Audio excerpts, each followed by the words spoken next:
I kind of felt, man, that Portland was going to do this shit. It happens every time these guys play against one another, man. We saw it last year. So many times where Portland had a lead and they just couldn't hold the lead. They do it every freaking time, man.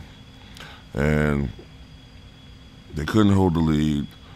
Golden State just shows at the end why they're the better of the two teams. And they come away with the victory in 119-113. And they take an overwhelming 3 games in the lead in this best of 7 series. And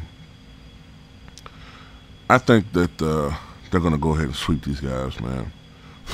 I got a feeling that Portland's not going to show up Monday, man. They're already probably mentally defeated.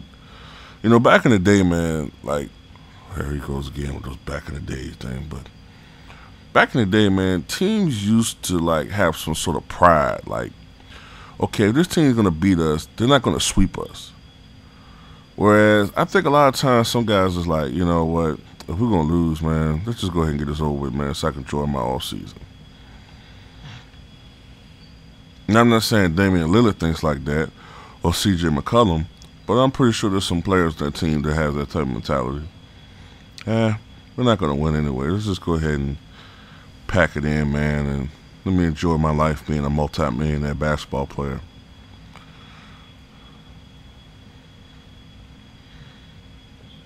I don't know. But earlier on, CJ McCollum and Damian Lillard were in fuego. They were hitting their shots and doing what they had to do, because usually when those two guys go off, that's good news for Portland. But in the second half, especially with Lillard, the shots weren't falling. One thing that kind of drives me crazy about Lillard, man, is I think he gets it's a couple things about him that bother me. Number one, the degree of difficulty in some of the shots that he takes. Like, why are you trying to... Well, I guess the two things go interchangeable with the 2 points. It's like sometimes he wants to get into this marquee matchup thing where he wants to outplay and outscore Stephen Curry. And he's trying to outrange Curry. Like, shoot these really deep threes, which really don't make any sense. Okay? Unless you just want to ooh and ah and be in some type of ESPN highlight reel or some shit like that. Okay? I never understood that.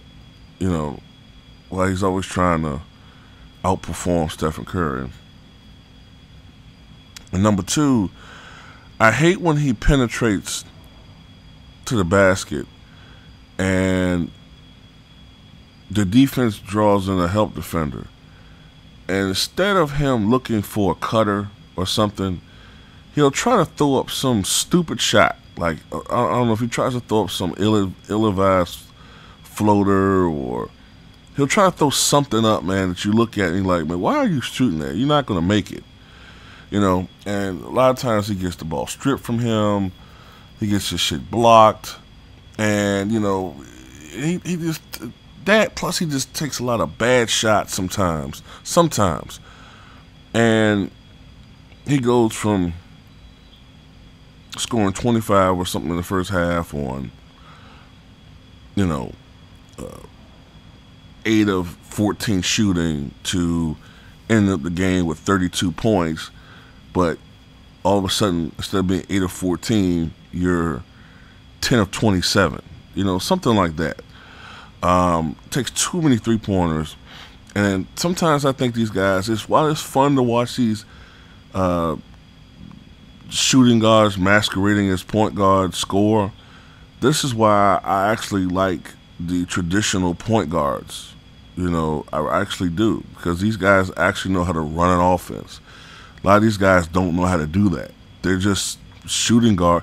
Stephon Marbury. I'm so used to saying Stephen, not Stephon.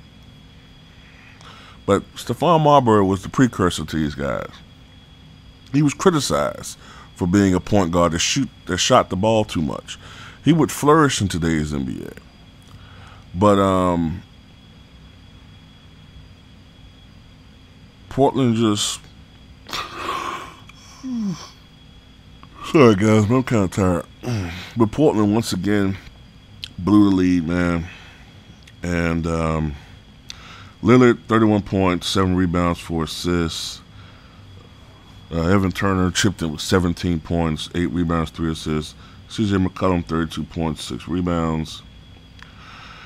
For the Warriors, Stephen Curry and Thompson did their damage in the second half, which is more important.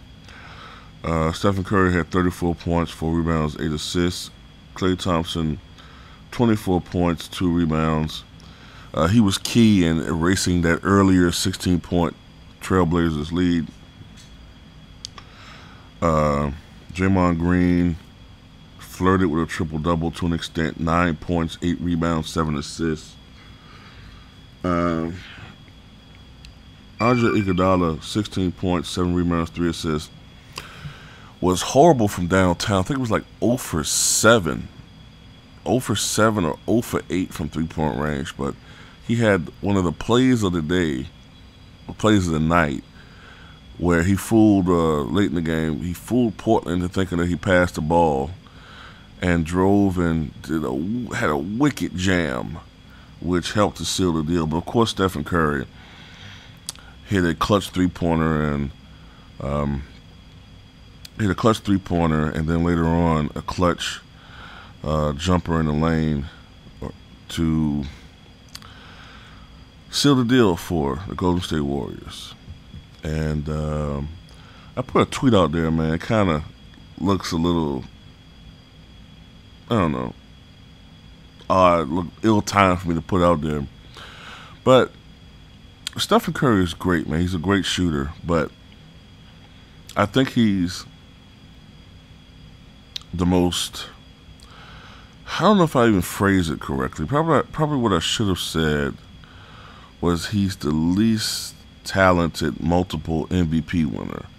Instead of saying overrated, maybe I should have said like that. But maybe, yeah, I guess I could say it like that too, because people tend to introduce him like that. The 2-time MVP winner. I put a tweet out there saying that I think he's the most overrated multiple MVP winner in NBA history. And I believe that. I mean, you think about it. Like, so who are some of the multiple MVP winners? You got Wilt Chamberlain, Bill Russell. All right. I believe Bob Pettit has won the award more than once. All right. Larry Bird, Magic Johnson, Michael Jordan, Tim Duncan, Moses Malone, Kareem Abdul-Jabbar. These are some of the multiple MVP winners. Now, I guess somebody could bring up Steve Nash. I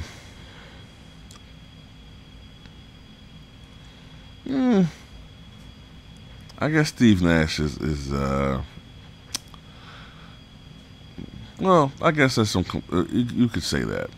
I guess Steve Nash could actually be the winner of that, now that I think about it a little bit more. But the way that Curry is promoted, the way that he's marketed as an all-time great, I'd never remember the NBA marketing and pushing Steve Nash as the 2-time MVP winner. The 2-time MVP winner, So I don't know, but Curry's great, man. Don't get me wrong, he's a great basketball player, but an all-time great, a top 20 all-time player, a top 10, no, he's clearly not that. Historically, I still rank Steve Nash higher than Stephen Curry. Some people are like, oh man, you're crazy, but I go by longevity, and the more seasons that Curry plays, the more likely it will be that I will eventually have him pass Steve Nash. I don't care about championships because he only has one so far. But Golden State wins, and this series is effectively over. Tell me what you guys think, I guess. I know what you're going to complain about, like what I just said about Nash and Curry and all that type of stuff, and call me a hater of Golden State. Even though I think I've been pretty fair in this video, but anyway, tell me what you guys think.